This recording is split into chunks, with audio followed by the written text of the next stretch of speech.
Si Delta Pineda na ba ang isa sa mga coach na mapapalitan na or bababa sa pwesto kahit di pa man natatapos ang Commissioner's Cup?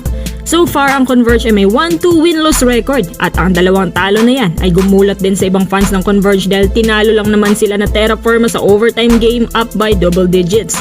Mas lalo lang silang nagulat nung tinambakan pa sila ng Meralco Bolts up by 21 points. Ang tanong ng nasa Purple Hub admins o yung mga humahawak ng kalang online presence, ano daw ba ang nangyari sa Converge 5Rexers na gumastos lang naman ng halos 3 milyon para lang makuha yung mga gusto nilang players from Mikey Williams to Policarpio at Mike Calvin Abueva pa.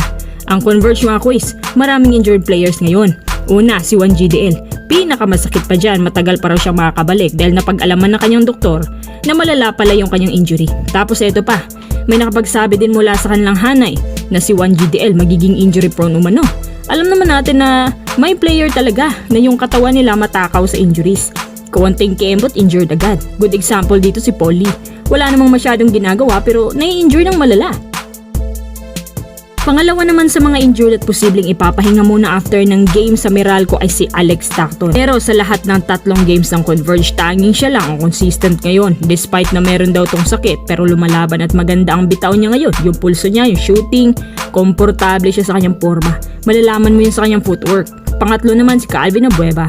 Kahit pa manong nasa Titan Ultra pa siya, may iniinda na talaga siyang injury. Ayon sa latest update ng kanyang injuries, baka may remaining 3 weeks pa siyang natitira para tuluyang gumaling.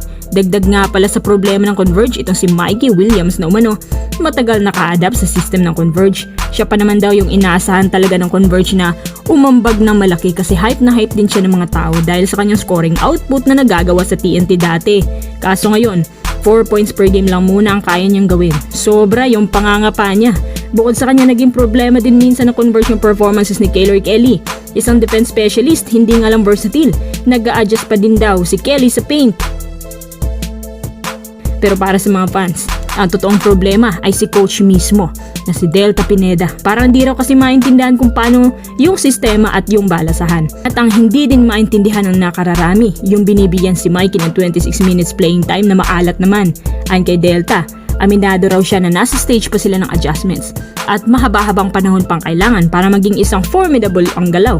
Yun bang solido ang pundasyon? Sa totoo lang, kung tungkol sa coaching ang problema, hindi lang naman si Delta nag-iisip ng technicalities at mga balasahan. Nandyan si Coach Franco bilang konsultant, tagabigay ng shots, si former coach nila yan. Sabi nila, hindi lang daw talaga ma-maximize ang talento ng bawat isa dahil nga halos maraming bago yung nadagdag. Paano nga ba nila natalo ang Macau Black Bears kung hindi sila marunong gumamit ng talents? Marami din nagsasabi na sayang naman si Charles Tiu noon. Totga na raw nila ngayon at maganda din ang nilalaro ng Phoenix dahil sa kanya. So para sa inyo, dapat na bang palitan si Coach Delta Pineda dahil siya raw ang totoong problema at hindi ang mga players? Magnolia Hotshots import na si Nuni Omot papalitan na daw dahil hindi pa rin umano naabot ni Omot yung expectation na hinahanap nila sa isang import. Lalo na nakita nila kung paano maglaro yung mga monster imports na gaya ni Ali Mubashar. Pati din yung import ng Rainer Shine. Gusto nila yung sobrang shooter at kayang bumuha tapos may kumpiyansa sa crucial baskets. Ang totoo niyan, hirap lang talaga si Omot na linisin yung kalat ng Magnolia locals. Hindi naman pwede na puro imports lang magdadala niyan. Tapos yung sa locals si Lucero at si Lastimosa, tsaka si Baroka lang yung may ambag. Ang daming pwedeng pakawalan sa Magnolia. Pero bakit di naman ginagalaw? Nahihiya bang i-trade ni Boss si Paulie? Kasi siya yung pinagpalit nila kay Jigsia. Pero na-choke din pala. Ayon sa spin sources, baka ang susunod na kukunin nila ay si Jonathan Williams. Mas shooter, mas athletic pero ewan ko lang pagdating sa PBA. Dapat sa Magnolia, magsimula muna sa locals bago mga problema sa imports.